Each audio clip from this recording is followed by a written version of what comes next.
Dear ladies and gentlemen, it's now an honor for me to speak on behalf of the IPCC.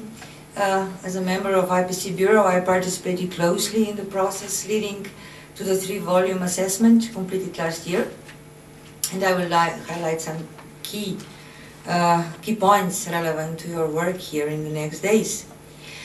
I'm usually very critical, so I'll start with the fact that despite the global community having agreed to combating anthropogenic climate change through acceptance of the UN Framework Convention on Climate Change as far as back as 1992, the global greenhouse gas emissions continue to increase, with a substantial 70% increase in the last 30 years.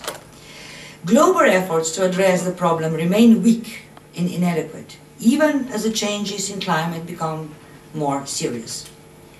Anthropogenic warming could lead to some impacts that are abrupt and irreversible, depending upon the rate and magnitude of the climate change.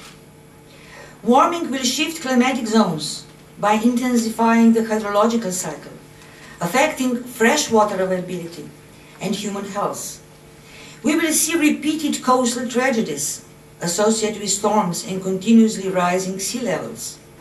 The implications are profound, and the only solution is for humans to move to a fundamentally different energy pathway within a decade. Otherwise, it will be too late for 1/3 of the world animal and plant species and of millions of the most vulnerable members of our own species.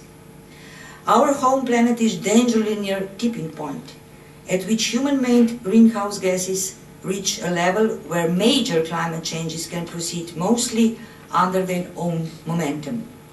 Some of the impacts of climate change are already translating into monetary flows and expenditure, as brought out by payments made by the insurance industry, for instance. Economic losses attributed to natural disasters have increased almost tenfold in the last 30 years. The inertia of the climate system is such that even if we were to stabilize the concentration of greenhouse gases into atmosphere today, climate change would continue for decades. Hence, measures for adapting to the impacts of climate change are urgent and inevitable. However, it is only through appropriate mitigation measures that many of the impacts can be avoided, reduced, or delayed. We may be able to preserve the remarkable planet on which civilization developed, but it will not be easy. Understanding the nature and causes of climate change is essential for crafting solutions to our current crisis. In spite of IPCC work, there is still a huge gap. What is understood about global warming by the scientific community and what is known about global warming by those who need to know, the public and the policymakers.